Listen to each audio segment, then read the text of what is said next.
everybody. Welcome back to the show. It's good to see you guys. It's been a while. I've been doing a lot of filming, some crazy things going on out there. Obviously, the music scene's back on track, so I've been doing a lot of playing, a lot of shows. And for those of you who are asking about how it went with the guys from Iron Maiden, that was just an incredible experience. Very excited. For those of you who've seen the clips, thank you so much for all the support and all the compliments that you guys have given me and the guys in the band as well. Anyway, thank you for joining my darkest hour. I'm your host, Stefan Brigati. I hope you guys have been checking out the stuff on Paraflix. We got some new stuff coming up. We got about 3 new clips about the drop for the season. Real excited. I'll just give you a little hint on one of them. One of them is actually a place that we've talked about on the show before, not too far in from Ventura County. There are some sacred Native American lands out there that I had the honor of being brought in to investigate there, which was just an amazing experience. The energy there is just incredible. I saw what I swear, a shadow person, but this person must have been about 14 feet high. It was incredible because I saw it when we were doing the seance in the barn, walking in the distance, and there was a fence out there which was about 6 feet, and this was twice the size of that. So it was an incredible experience. So I want to make sure you guys check that out. That is the next episode to drop. So be sure to go to Paraflix and check that out. Anyway, tonight is a very, very special show for me. We all know about how I'm into the Native American culture, being Native American myself. It's a huge thing, the spiritualism and the approach of how we deal with nature. You know, we talk about supernatural, but it's really natural, but it's super because it's something that we don't experience every day in our normal society. When people talk about paranormal, it's not really paranormal, it's normal. We just have to learn to embrace it, love it. It's part of our world. We're part of that world. We're all unified together. But tonight, I have a very special guest. I have the guys from Unearthing the Supernatural. Now, you guys heard me talk about them before. I did an event at Vulture City last year in October, and what they did was a special ceremony to kick off the entire event. And I was honored and privileged to be a part of this sacred ceremony of the broken drum, which I was able to participate in. And for me, that's a huge thing. It was a huge, huge experience. I couldn't have expected that. It just blew me away and made my whole weekend. You know, I even received a feather after the ceremony saying that I earned it, which was an incredible thing for me. It meant a lot to heart and soul. So I am really privileged and honored to have the guys from Unearthing the Supernatural on my show tonight. So let's go ahead and bring them on, and we'll get to know them a little bit more about them, because what they're doing is not the same stuff as everybody else. It's something deeper, and I just want to share it with the world. So let's bring them on in as I click them in. Hey guys, how's it going? Hey, how's it going? It is going fantastic. Thank you guys so much for joining me on the show tonight. It really means a lot to me. As you were just hearing me talk about that whole experience, just blew my mind. It was such a great thing for me to be a part of. Thank you guys so much. So I want, as we're talking about being Native American, we're more spiritual in a lot of ways. We deal with the nature, we deal with the environment, we embrace what's around us. So what you guys do is absolutely incredible, because you were able to focus in and tune in to a lot of the environment that was happening around us. And I think in a lot of ways, the spirits, they feel that. They drive off that energy. They can feel the vibration going. And I think that makes them in a better mood, more active to being around people, because the experience I had there at Vulture City was mind-blowing. I have a whole episode coming out about that whole experience, but I filmed the entire time. Nice. So Definitely. I'll let you guys know. I'm sure you'll be a part of it, and I appreciate you. If you guys allow me to put you in my documentary. So. Oh yeah, go for it. So let's talk from the beginning. One of the things I like to talk about on my guests that come on the show is how they got in to the paranormal field. So if you could tell us your story, that would be awesome. Yeah. So, Hero, you want to kind of take over how we got into it, or how you got your spiritual journey, and then I'll go ahead and take over from Unearthing the Supernatural onto there. Yeah, sure. So, both Shanclen and I have been fortunate enough to be raised by very strong parents, very strong grandparents, who are very adamant about making sure that we knew our heritage, knew our history, knew our culture. And that really played a huge part into our upbringing. And we attended a lot of ceremonies, even from pretty much the moment we were born. We were taken into a lot of ceremonies. We were able to witness a lot of elders who are no longer here anymore, who are very prominent medicinal people, very prominent people in the spiritual world, in the spiritual community. So my brother and I had the great fortune of seeing them and learning a little bit from them, being a part of their ceremonies. And at the age of 13, I was actually selected to be one of four Navajo people to represent our nation in kind of, I guess in English is a way to describe it, as a cultural exchange. And what I mean by that is, when we were selected, we were to kind of go to different reservations, go to different tribes. And all of us, not just from Navajo, but from all these different tribes, young ones, were to come together and to try to revitalize the old traditional ways. So we lived the warrior ways. We learned a lot of different ceremonies, and a little bit more in depth. So almost like total immersion. And from there, I was raised to become a medicinal person, more specifically a guardian of one of our four sacred mountains. My particular mountain is actually Dokosli, which is Flagstaff Mountains for San Francisco Peaks. And from there, I was taught how to interact with the spiritual beings on a little bit higher level than what we already do as Indigenous people. So, to being able to do offerings, certain ceremonies I learned, and a couple of the ceremonies that I did learn were very specific in dealing with kind of the darker side of things, being able to expel that darker side and combat it, and kind of cleanse lands, cleanse people's homes, and just put people back into balance. And then also having to communicate with these spirits of spirits of different caliber, pretty much. And so these ceremonies were very unique. Were almost ready to be extinct, and I was very fortunate to be part of this program to keep these ceremonies alive. And that's kind of where me learning these ceremonies kind of led into who we are today. And I'll have my brother take over the Unearthing the Supernatural part. Cool. Yeah. So with all of that, me being his brother, I was pretty much there the whole time. So when he was 13 years old, I was only 9 years old. So as a little kid, like how Hero said, we grew up with all these ceremonies and teachings, but with all these added teachings that my brother was gifted, it seems like it just added a whole new layer of our spiritual ways and knowledge. So growing up with my brother and witnessing a lot of the ceremonies that he's done, and when I became of age, I started going with him to these ceremonies and I guess you could say these offerings that we had to go perform for the land and the spirits. I was really always try to be there for my brother, and that was the main thing. Is like ever since the very beginning, I was just like, I'm always gonna be there for you, big bro. So it's always been me and him our entire trip, and it's gonna be that way until the day we pass on, and even after.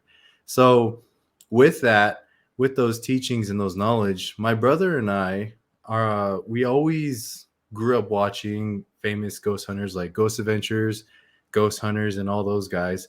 And with that, we always thought, we were just like, I wonder how it would be if we incorporated our native teachings and do stuff like them. Excuse me. and then I always wondered, like, what would happen if we started incorporating our sacred teachings and our knowledge into ghost hunting? Because it's pretty much what we do already. We communicate with spirits very often, just like how you said in the beginning. it's natural to us. It's something that we always do. And it's something, as we're taught as kids, is learn how to communicate with spirits the proper way. And I always felt like, yeah, we always know there's spirits there. And I know there's a lot of people out there to this day who are kind of skeptical of spirits and ghosts. And for us in Unearthing the Supernatural is, okay, I think by now everybody knows there's some sort of force or energies outside past the human realm. What's next? Who is going to be the ones to be able to take it to the next level and be able to bring balance back into the human and spiritual worlds, like how us indigenous people have always been through generations and generations. So that's the main reason why I founded Unearthing the Supernatural, along with my brother too, is we wanted to be able to teach and bring this knowledge to the people and be like, okay, a lot of stuff is kind of out of balance these days. So let's see if we can bring that back into balance and kind of not give everybody the sacred knowledge that we have, but we can give them some knowledge to at least protect themselves, or even help the local spirits that maybe like haunting your home. You can know the basics on how to communicate with the spirits. So that's essentially the reason why we founded Unearthing the Supernatural. That's a perfect story. Like you said, you guys grew up spiritual. You're doing that already. You just kind of transitioned or added on the helping people and explaining it to other people, bringing it to the paranormal realm, so to speak. That's a great story. So, Hero, let me ask you: when you said when you're doing all the training and stuff, when you were a small child, what was the experience like? I know you're probably around spirits your whole entire life. I have some psychic stuff going on with me, so I've seen it my whole life. And what is interesting is when I was a little boy, I used to see other indigenous people. I used to see, one story is, we lived in a townhome, and it was kind of on a hill, and it was a 3-story townhome. And the bottom level was the garage. You walk up the stairs to the living room and stuff, and you go upstairs to the bedrooms. And I remember like it was yesterday. I was laying on the couch watching TV. I was really, really young. And a spirit walked up the stairs from the garage. And he had like a cloth, and he didn't have a shirt on, kind of bald with some hair streaks. And he was holding looked like flowers, but it could have been like herbs or something. And he just kind of stood there and looked at me, and he just kind of like acknowledged me, and then continued to walk up to my sister's room. So, I mean, as a child, I remember things coming in and out of my sister's room. Could have been a vortex or a doorway. But I thought that was interesting. And I didn't really think much about it. I'm just like, oh, there's this guy. Cool, bye. That kind of stuff. And there was I find out later, there was a large Chumash tribe in that area. So it makes a lot of sense to me. Now, you training and growing up, what were some of the first experiences that you can remember having? I'd say kind of some of my first experiences were, I guess it's kind of hard to kind of go back really far. Like we said, we're always part of it. So we always witnessed like amazing miracles. We've always witnessed great healings happening, powerful ceremonies. Like I said, we witnessed some of our elders, like I said, who are no longer here, who had very, very powerful ceremonies. You hear the spirits actually come into the Hogan. Sometimes you see them as flashes. You hear their high pitchedness. You hear them walking around. You'd see kind of a little bit of their silhouettes in the darkness, and the charcoal just kind of lighting them up a bit. And so as a child, we'd always see that. So it's like, to us, they were a natural part of our lives. They're a natural part of us. Now, when I started my training, though, here's the thing. During these ceremonies, and growing up as a young child, our parents and grandparents really protected us and made sure that we were taken care of. So they tried their best not to take us to places that were very hostile, very dangerous, places that kids really shouldn't be going. But at the age of 13, when I was being a part of this training, I went to those places. I went to those darker sides. I went to those very powerful sacred sites and witnessed these spirits firsthand. it's interesting the different levels and variances of I guess energy that are a part of these interactions, because when you go to a sacred site and when you interact with the beings that call that place home, that have been there for thousands and thousands of years, who have literally built that place according to sacred stories, that is extremely powerful. That is extremely humbling, because it's not just Casper the Friendly Ghost. This is almost like an angelic, godlike being that forces you on your knees. And so you have no choice but to resort to your prayer, resort to what you've been taught in your teachings, and are forced to pay respects to these beings of that caliber. Wow, that's awesome. And like you said, you were venturing into those darker places, part of the training, because you have to learn the variances between what's good and what's not so good, what's peaceful and what's aggressive. And it's funny you say the Casper the Friendly Ghost, because I always tell that story. I never had any issues with spirits until I was a little bit older. And then something pretty wild happened, and I realized, okay, not everything's Casper the Friendly Ghost.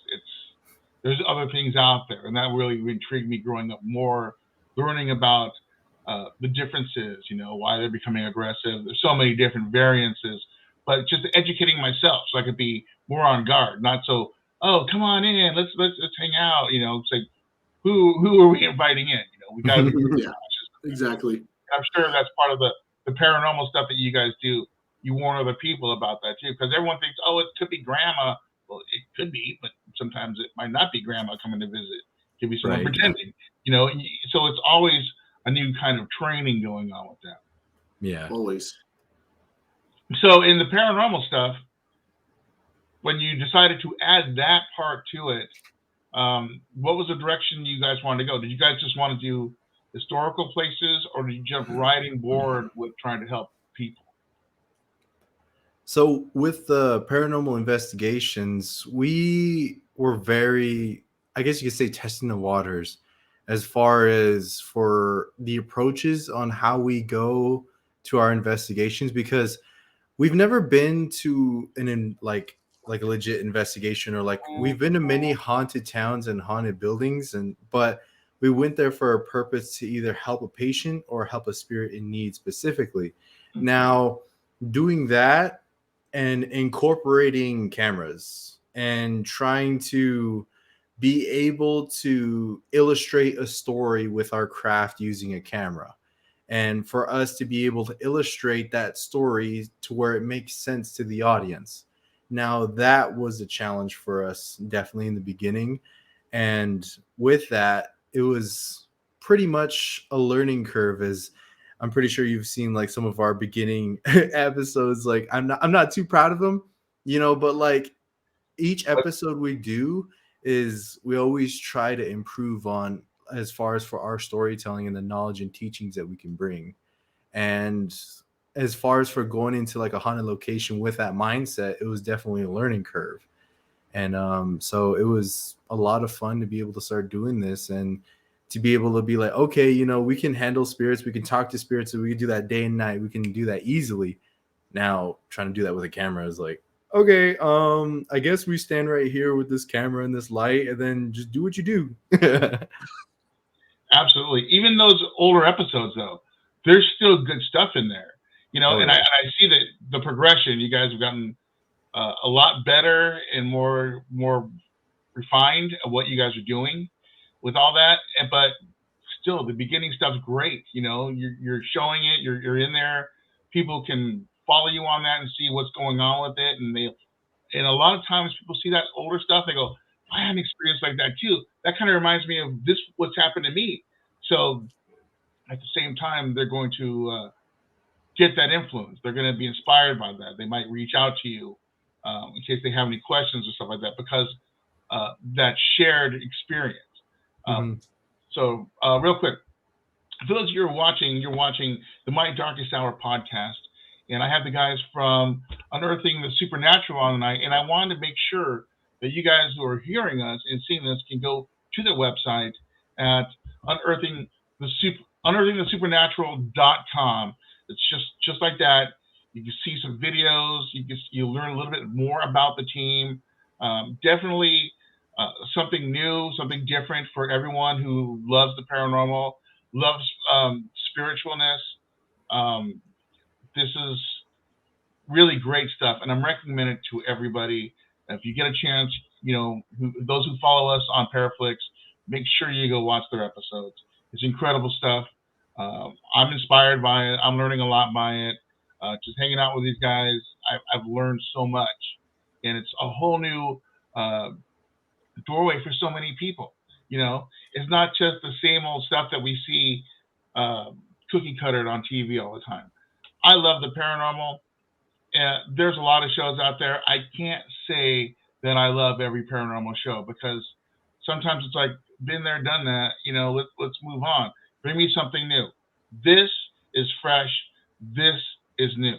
And I don't mean fresh like it's just starting. This is something that's part of the culture since the beginning of time. But for those out there who want to know more about the paranormal, I really highly suggest checking their team out and the stuff they do, because you guys will be blown away and amazed. So for those Thank you. You guys, for those who really want to reach out to you, is there an email or some way they can connect with you guys? Yeah, for sure. Yeah, go ahead. Go ahead. Okay, I'll tell we're brothers. Brothers, man. But yeah, we have an email. You can reach out to us. It's unearthingthesupernatural@gmail.com. You can reach out to us through email. We have all sorts of social media. We have Facebook, Instagram, TikTok, and YouTube. So just shoot us a DM. They're all open. So you guys, we also have our own personal pages too. I have a Shanclen page. He has a Hero page, and all of our members have their own pages. If you want to specifically message one of us, maybe because of our spiritual abilities that we have, may be more attuned to you, feel free to go ahead and message us. Awesome. Yeah, I say that because at every show, people ask questions. I get a lot of emails, and I get a lot of people sending me photographs and videos of strange things. Do you guys ever get stuff like that? People sending you stuff? You were starting to, that's for sure. Yeah, we're starting to.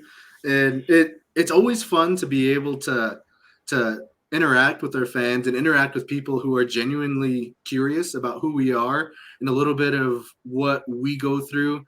Some of them might recognize that, hey, there is something indigenous about their particular type of situation. And so they reach out to us and be like, hey, we need some help with this. We don't know a whole lot. And so that's where we do a one-on-one conversation and be like, hey, there's a possibilities of what it could be. And then we provide some solutions like, hey, if it's this, try this offering. If that doesn't react to that, let's try this other way. And so we're really into helping our fans out, really into teaching. And we love those one-on-one conversations all the time. That's awesome. It gives you that connection with your fans and the followers and people that want to know more about you guys. Exactly. I get strange photographs sent to me, and it's really tough because they ask for my opinion all the time, and I give them my opinion. And someone sends me a photograph. It's 8:00 at night, and you can totally tell the grass is all wet, and they're outside taking a picture of their house, and they see 1,000 orbs. They're like, there's so many ghosts. So I'm like, it looks like condensation to me. Like, what's that? It's like, that's your opinion. I'm just sharing that with you. So I'm looking at your photograph. What other things could be? So I'm sorry. That's a huge thing. Is you always look. I think it's a big thing with us. Is we have a traditional aspect to it, indigenous side of it, but we also are very adamant about blending the old and the new. And what we mean by that is being able to utilize new equipment, obviously the cameras, and our method of storytelling, and letting the spirits tell their stories, but also any types of evidence that we try to capture. We try to back it up with a little bit of meters, readings, something that can kind of visually or audibly tell that, hey, there's something to this evidence. But with that, as paranormal investigators, you try anything and everything possible to debunk that. And by doing that, you are making it's unexplainable. It's paranormal because it cannot be explained.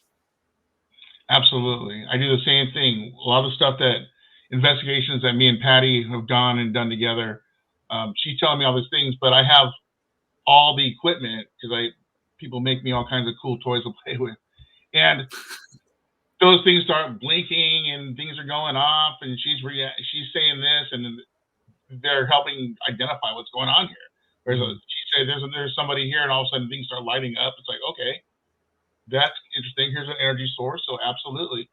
And that's when I'm filming, I have to have that, because sometimes when we're doing these paranormal shows, and we have psychics that walk around, they say this or that.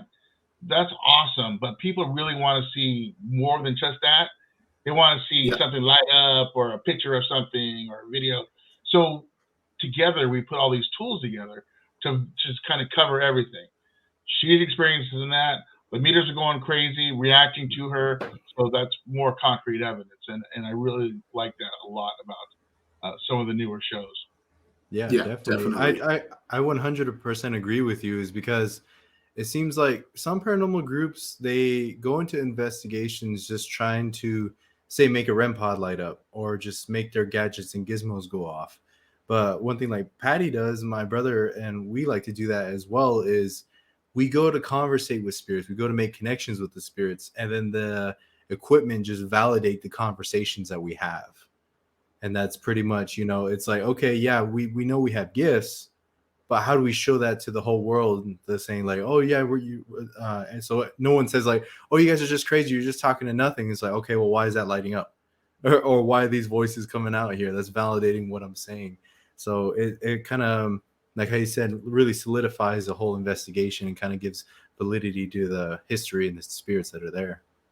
Absolutely. And with the new technology, you can actually have a full-blown conversation through the equipment now. I do it all the time. And I think it's great because some of those spirits want to hear their voice again. It's been a long time. I'm like, what? That is me. Hey, what's going on? Hello. I get lots of hellos and highs and stuff like that. I even have, I don't know if you guys saw it, I have that little octopus thing with those little tentacles sticking out, the glow. Yeah. So I've used that, and me and Patty did a big seance at my haunted theater. And it started talking. Well, it doesn't talk. It doesn't have a speaker. It doesn't have a microphone. Mm-hmm. But two spirits were having a conversation with each other, talking about us. And we could hear it coming out of the periscope. It's like, really? Wow. That's cool. Yeah, that was kind of interesting, because the lady that was sitting in front of us said, this thing's talking. And I'm all, no, it doesn't talk. What are you talking about? There's no way. And then she's like, I swear it's talking. And then we're just like, what? Wow, that's awesome. Yeah, Patty's saying, yeah, use our energy. And then the spirit's like, use your energy. And the other guy's like, what? He's like, I can't do that. They're like talking to each other about it. I'm like, yeah, come on, guys, tell us more. What's going on? But that can happen, These things can take over and use that energy to make things happen. Even though it has no speaker, you're hearing stuff coming out of it. Why not, right? Yeah, definitely. Do you ever have like those moments to where like you get a new piece of equipment and then you're very skeptical and questionable if it actually works, and then like when it actually does, you're just like, yes, it works? Let me tell you a quick story. For the longest time, I wasn't a big believer in the SB7, the Shack Hack stuff. I've been in some investigations, some theaters that people brought me in, and I'm like, all right, well, let's use this thing. And I'm like, cool. All right, what is it? It's a Shack Hack, which ended up being the SB7. It's a radio frequency scanner. So I'm hearing car commercials and other things, and I'm like, okay. So this is some kind of device, and people are matrixing, hearing words and stuff, blah, blah, blah. So I wasn't a big believer. I'm just like, yeah, that's great. I'm going to go over here with this equipment, and just kind of blew it off. And then a friend of mine I saw in Virginia City, and we're speaking together, and he had these things. He was selling some, those SB7s. And I told him, well, yeah, that's cool and everything, but I'm not bought into the program yet. He goes, here, take this home, test it, bring it somewhere, see what you can do. Sure. Got home, and my spirit photographer on my team was living in this really bad haunted house, and there was an external building called the game room, which had a lot of activity on it. We got crazy photographs, and things were pretty nasty. So I was like, all right, perfect time. Let's play with this thing in this room and see what happens, right? So we turn it on, and I'm expecting it to do its looping thing, scanning thing. Yeah. And there's just this guy. This guy is just all mad. He is like freaking out. He is calling us all these names and just craziness. And you could just feel the energy getting more and more intense by the second. So my spirit photographer just like runs out the door, goes, "Oh, I got to get something." I left it in the house and never came back. So Wow. me and my tech manager were just like, what's going on? And Steve goes, "What are we doing again?" And the thing goes, "Looking for ghosts," like through the SB7. Dang. And he's all, "Leave now, get out." Then he goes, "I ought to kick you in the," he just, dude, this guy was just like threatening to beat us up. And I'm like, "Okay, hold on, dude, hold on. We just want to ask some questions," It was crazy. And then after that point, I believed it. I'm like, okay, this thing does whatever. And that was just unbelievable. And I cannot deny that just happened. So Right. yeah, I definitely excited about those moments. Definitely. Yeah. And so that's kind of with us is the SB7. We've learned to use it, but what's really amazing about the way we use it, the particular language we speak, no radio station speaks that language. And when you have spirits speaking that language back to us, that's pretty interesting, to say the least. Yeah, I mean, how are you gonna say that's not a fact? Right, exactly. So yeah, people don't understand. They hear those radio frequencies because they're focusing on those radio frequencies. They're focusing on the commercials that are coming through real quick. Of somebody singing in the background. Yeah, it's learning about how many sweeps per second are happening. If you're getting full sentences over all these different sweeps, obviously there is a frequency coming in, riding towards you. You're on the frequency that's coming towards you. You're receiving it. Somebody speaking your language, you can't deny that. I don't know of any radio stations that are playing that language. Not in my area at least. Yeah. So I've heard German come through on a couple of them at an investigation where we're at this lady's house and they happened to be from Holland.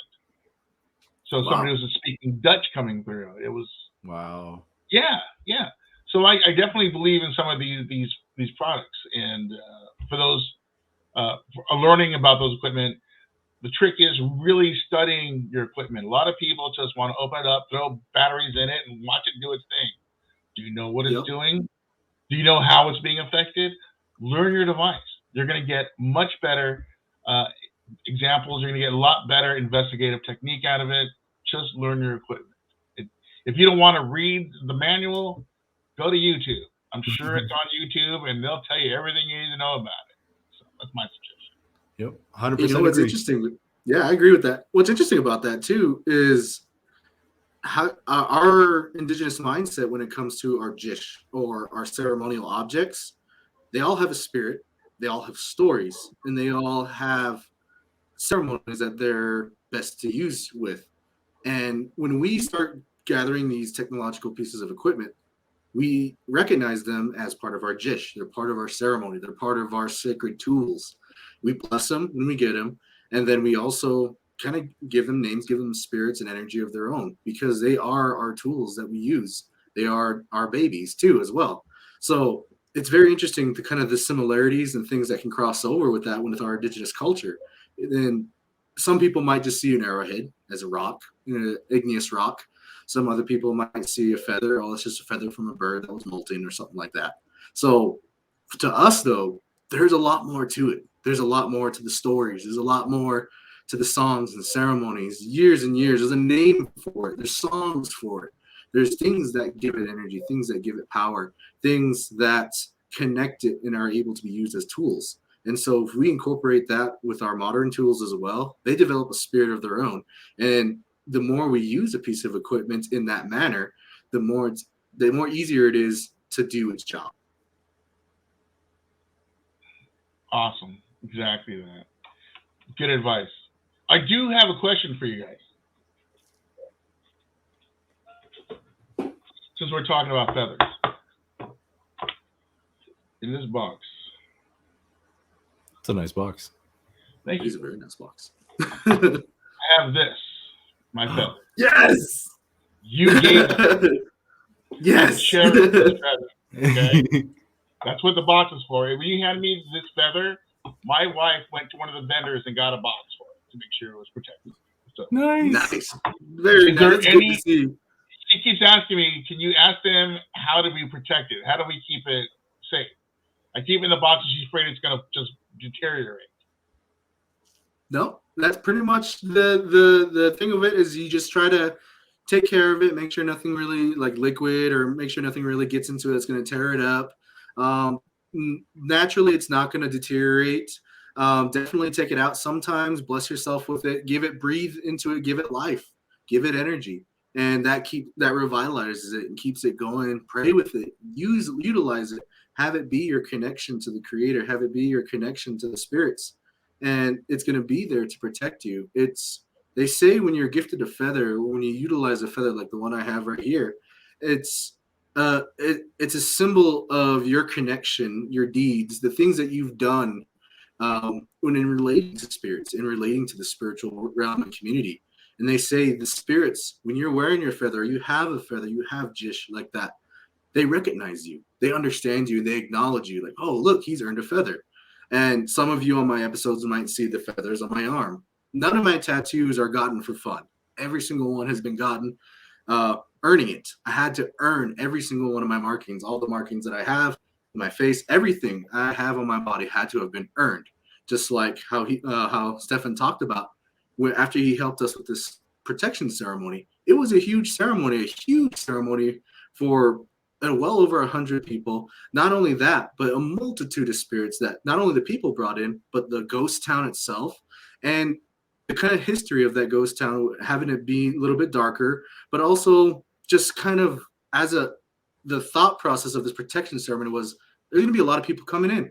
So how can we protect all these people? Well, we're going to have to do a pretty big ceremony and then do a lot of offerings and do what we can to bless the land and bless the people, keep that darkness back and make it a level playing field.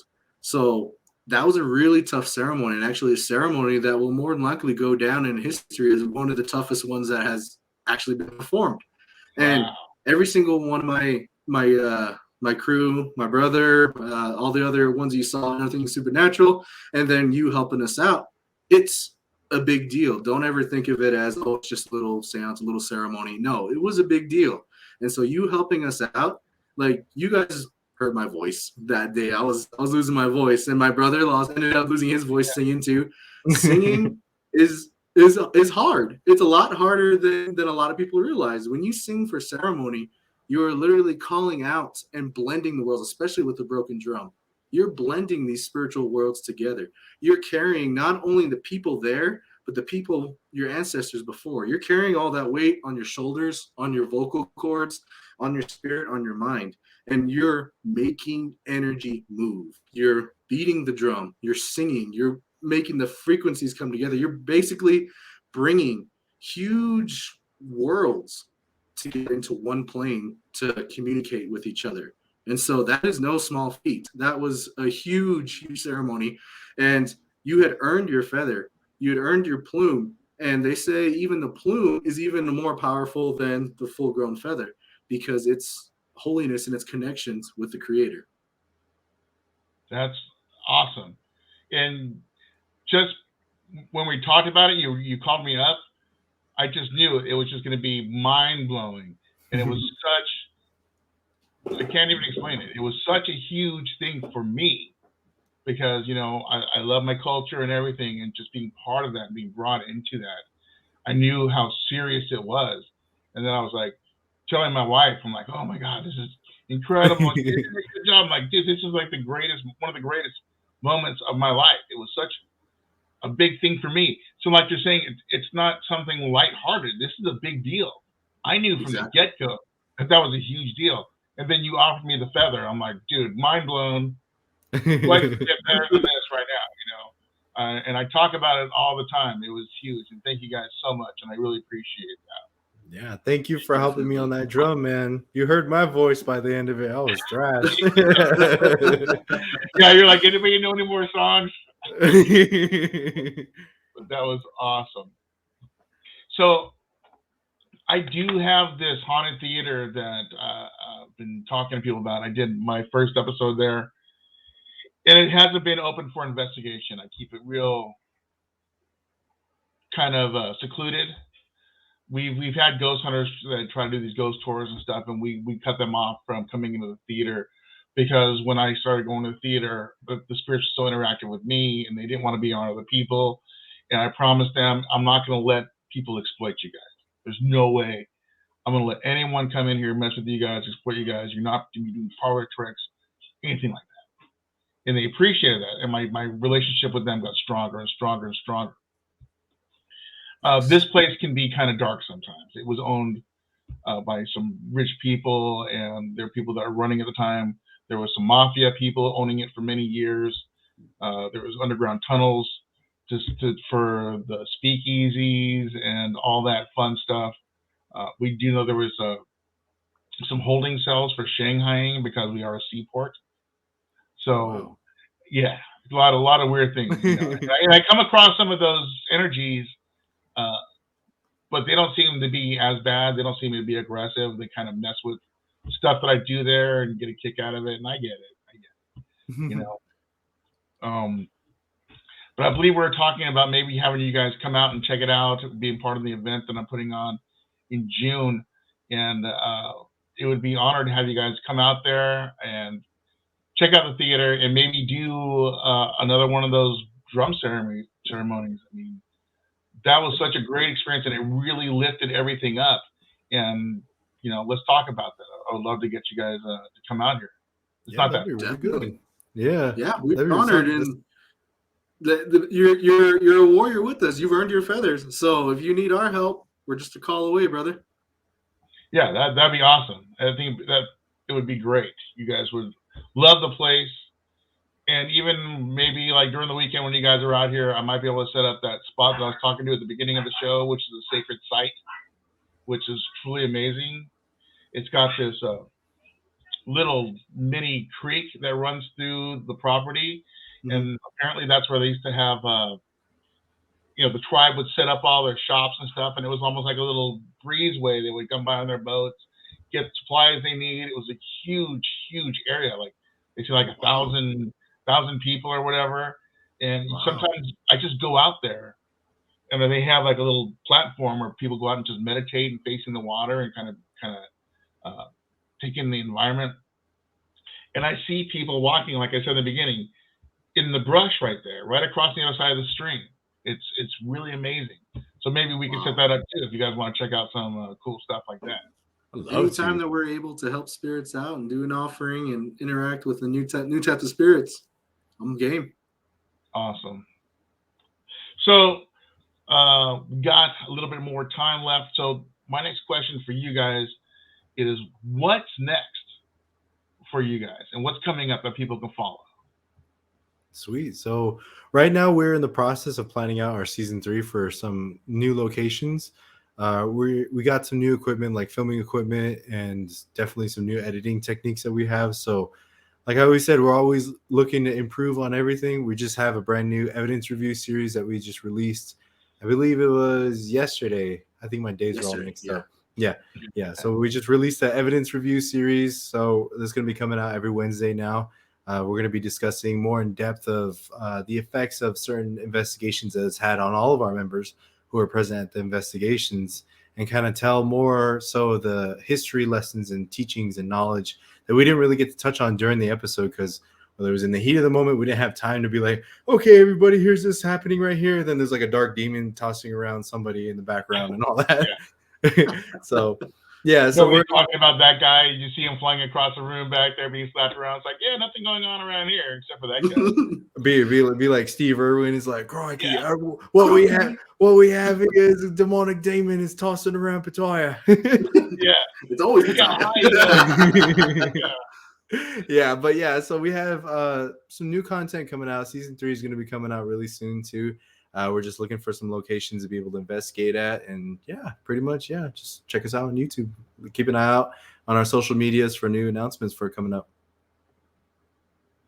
That's awesome. I'm glad to hear it. I'm glad you guys are keeping it going. Season 3, that's pretty good. And how long have you guys been doing the shows? For Unearthing the Supernatural, I'd say we've been doing that for 2 years now.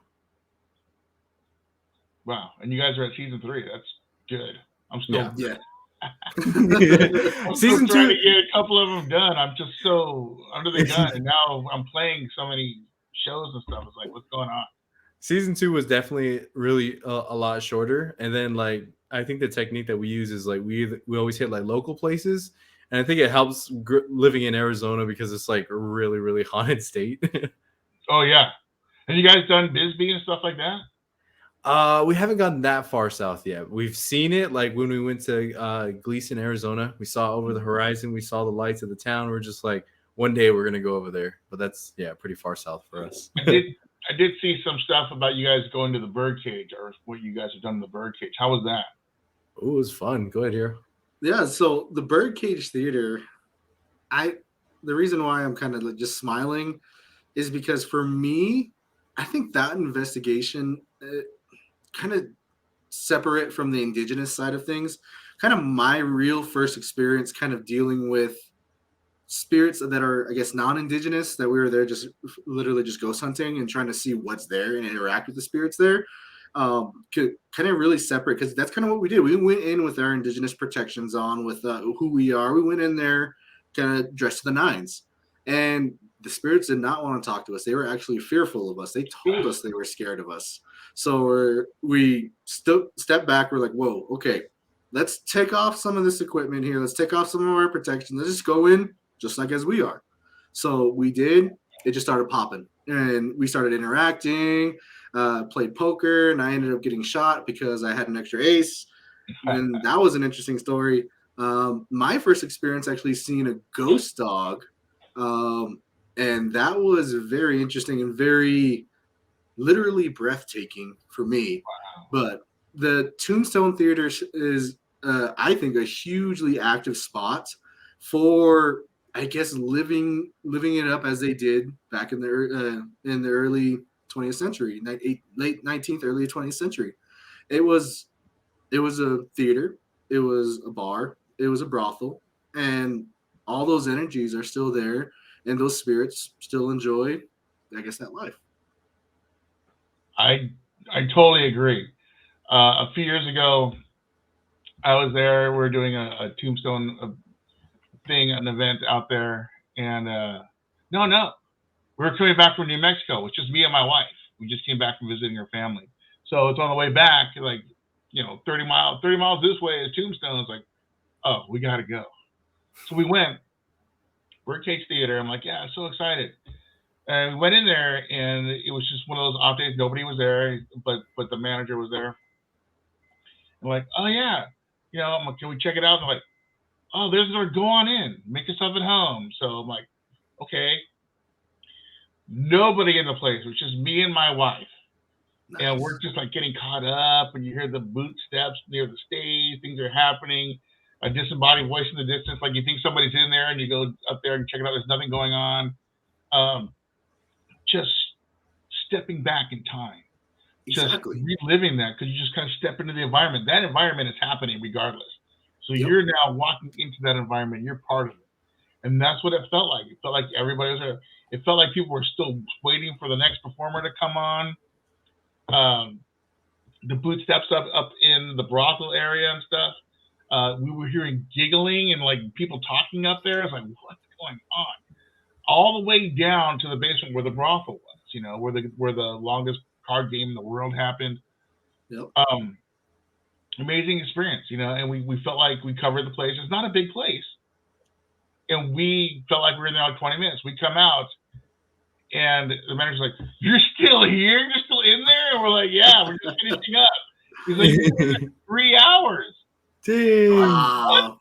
Are you serious? He's like, he starts laughing. He's like, yeah. I'm all, dude, we looked at everything. This place is incredible, but stepping back in time, getting caught up in time.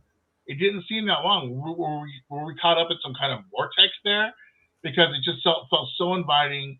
I got downstairs in the brothel area. There's like a little crack in the door that's locked, but you can still look inside and see. So I just put my camera in there and just said, hey, anybody here? Just taking a couple of snaps or whatever.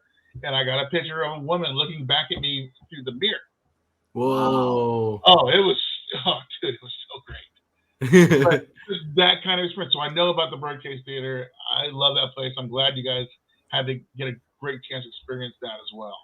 Yeah, Definitely. it definitely plays a role. You know, it's like when you go to these locations, you got to know who you're talking to. It's like you're talking about the Cowboys in the West. You know, like how do you think they would react to a bunch of Indians coming into their place? Yeah, Dressed what's up going all the on? blessed objects. They're like, whoa, hey, Whoa, who are these big like- guys? Look at these 6'5" tall dudes just walking in. Who are these They're raiding guys? us. They're raiding us. Yeah. That's how I feel when I go to Virginia City and the Washoe Club in the Millionaires Room. Oh I yeah. dress. I got a trench coat on. I got my boots and stuff, and I walk in, but I got my long hair and stuff. They're Yeah. probably confused, like, what's this Indian doing here in our card game? He's got a hat on. What's going on? Right? That must freak them out, but hey, they have to deal with it. You know, Right. Right. It works out pretty well. All right. So, what's the next big place you guys are looking forward to investigating? We Oh, definitely have a bucket list that we would like to go to. Wait, Yeah. Hero, you want to tell them the number one place we would like to go to? What's number one? Tell me what's on the So- list. The number one on my particular list would have to be the Egyptian pyramids. And my biggest thing with that is, have they like truly have a medicinal person, an indigenous medicinal person, go to the pyramids? That's one of the big no-nos in a lot of tribes. You don't go messing with tombs, mummies, nothing like that. You don't go over there. But for me to go over there and almost like be like a tribal liaison and be like, hello, this is me. This is who I am. This is kind of my medicine, who I represent, and almost have like a conversation with those beings and just be like, this is where I'm from. I don't know if you traveled this far, whether you did or not. This is kind of who we are, and I'd like to know a little bit about you as well, kind of your stories. So that's kind of on my big bucket list, just to interact with those particular beings, those different types of quite literally magics that they have, the different cultures that they have, that they've established for them thousands of years in their area. Yeah, and the paranormal for them, or the mysteries of the unknown, were a huge thing with the Egyptians. So it was a big part of their culture. I mean, they were the ones that started writing the Book of the Dead, so they can travel with their guide to go through all the steps they might have to go through as they're passing through to get to where they're going. So that's Exactly. a huge thing. Another big spiritual culture. That's awesome. Yep. I hope you guys get a chance to do that. That'd be really hope cool. so. Yeah. My for me, my bucket list, one place I want to go to is the Japanese suicide forest. Now that one right there is different, is because to them they don't see suicide the same way us indigenous people do. So I was wondering, like, I wonder how they would react, and I would love to kind of do like a cultural exchange to some of the Japanese spirits over there. Like maybe meet some samurai over there too. It's like, dang, that'd be really cool to be able to conversate and just speak with them about like how they live their lives and what were their virtues when they were alive, and even in the afterlife. What do you hold dear to your heart? What do you fight for these days? And that would be something really cool. And I love to get a new sword over there too. So good, nice katana, cool. Oh yeah. That's awesome. I hope you guys get a chance to do that. Be careful with Suicide Forest, though. A lot of people get lost. Oh yeah. People even tie ropes to trees to try to get in there, and those ropes come undone. Oh, I have a funny feeling that all he needs to do is just stand up, and he'll stand up above the trees. Oh yeah. You remember how tall he was? Right. We're looking up at you. Oh boy. So like, guys, the path's over here. Where are you going? Absolutely. All right, guys. Well, we've come to the end of the show. We're going to have to wrap. I do appreciate you guys spending some time with us, and we'll have to do this again soon. Next time you guys have something coming up you guys want to promote, hit me up, and we'll tell everybody about it, because we have a lot of followers and we're on so many platforms on the show. It's just really expanding, and I think you guys are awesome. I'm a big fan and want to know more and follow you guys more. So everybody out there, you have been watching the My Darkest Hour podcast, and my guests tonight have been Unearthing the Supernatural. Please go check them out, unearthingthesupernatural.com. See what they have going on. you have any questions, feel free to hit them up. You can even find them on social media.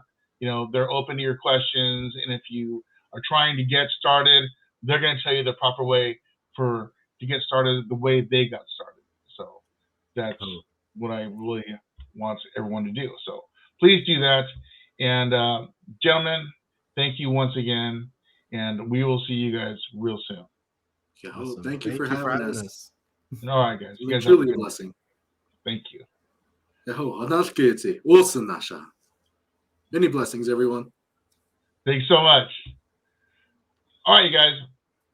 That's going to be it for the show. I want to give a shout out to my sponsors, of course, Chili Man Salsa, making that hot chili salsa, which is so much flavor.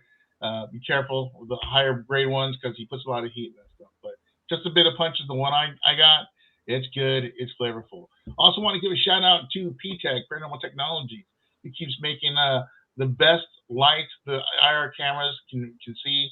The IR blocks that just light up the entire rooms. You should see it. The last Ghost Adventures episode I did, you can see a lot of that. We just walk in and the whole room lights up. Great stuff.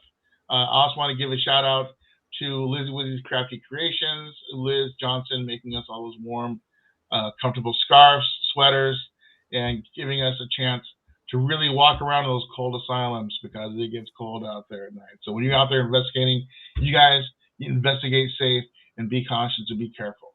So until next time, we will see you right here on My Darkest Hour.